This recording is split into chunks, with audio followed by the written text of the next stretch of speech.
Hi guys! So sa video na ito, ipapakita ko sa inyo kung paano gumagana yung Student Information System natin using SAMP. So, ang kailangan natin unang gawin, mag-download kayo ng SAMP na may version 1.7.7. Nare-recommend ko yung ganong version kasi yun yung ginamit ko at okay naman siya. Baka kasi mamaya pag gumamit kayo ng ibang version, magkaroon pa ng aberya. So, ganito na lang din ang i-download yung version para sigurado. So, open lang natin yung SAMP.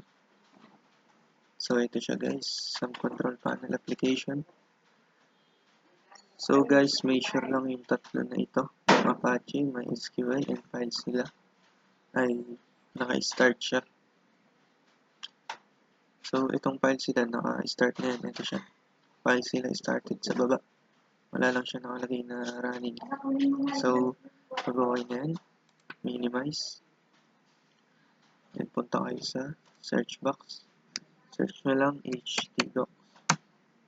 Yun, ito na siya. SAMP htdocs folder. So, click nyo lang.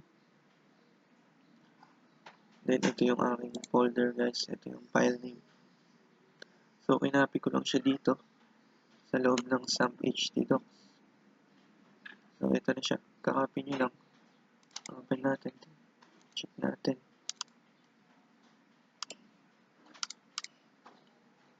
So, okay naman siya guys.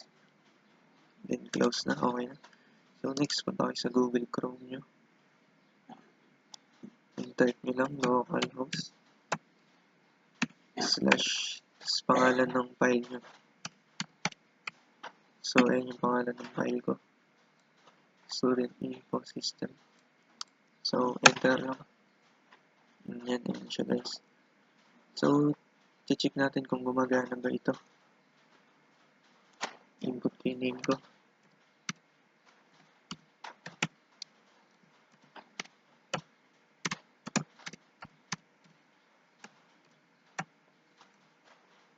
Santos.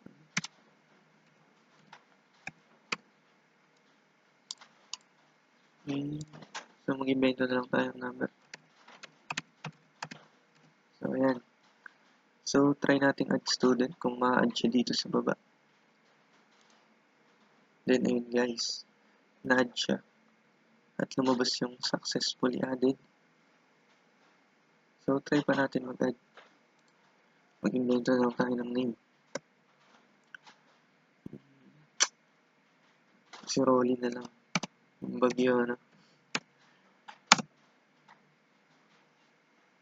Hindi. Magiba. So, ayan guys. So, assume na lang natin, base IT din siya. Siyempre, may, no? Yung number niya, palitan natin. 8888. So, add student natin.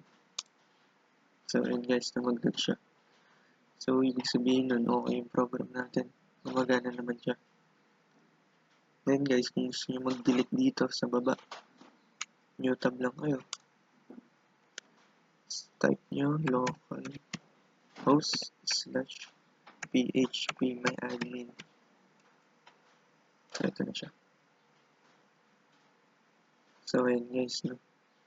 Sa left side nyo, may makikita kayo ditong mga ano. Hahanapin nyo lang yung student info. Click nyo.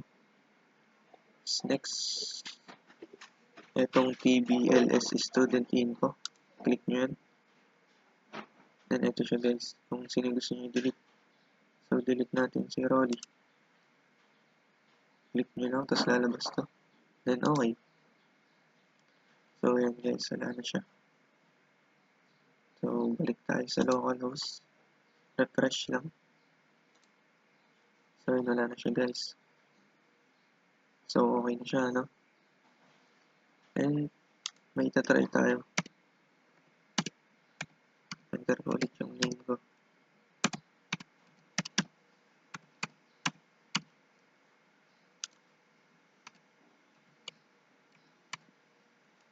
So, this time guys, di ko lalagyan yung contact number. Try natin i-add student. kung ano ang mangyayari. Ang click natin. So, ayun. May nag-message, localhost is contact number, empty value. Kasi nga wala itong laman. Then, lagyan natin ang laman. Ito namang course, tanggalin natin. Then, add student. Ay, na-miss natin yung course empty value. So, ganun din siya sa name. Pag di nyo siya nilagyan ng name, ayun naman sasabihin niya, student name, empty value. So, okay na yan. Kailangan kompleto talaga. Kasi required siya. Hindi niya tinatanggap kapag may kulang.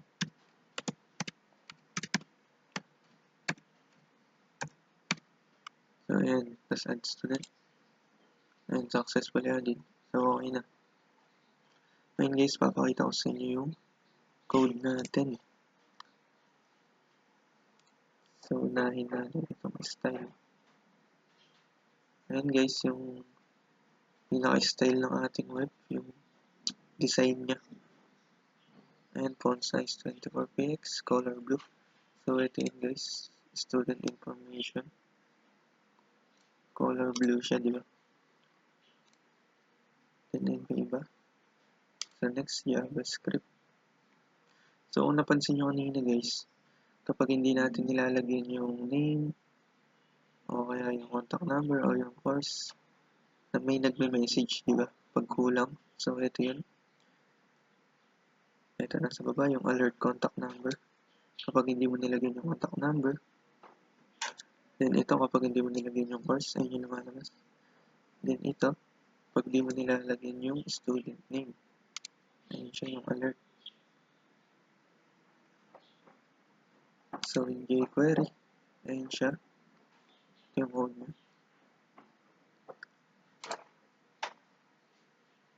Then, sa add student. Ayun yung code.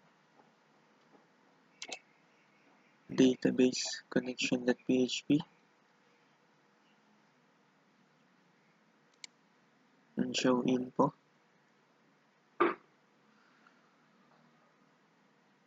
Ayun siya guys. Tapos ito, yung index. Ito yung pinaka-code nito ng ating website. So, yun siya. Yun yung bumubuong code sa kanya.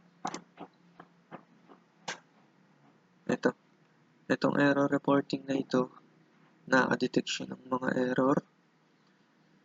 Kasi ito naman, para mailink natin yung style sheet. Itong style. Tapos ito naman, para mailink natin itong JavaScript. No?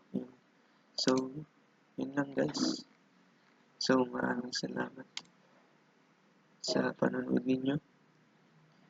Ingat kayo palagi. God bless.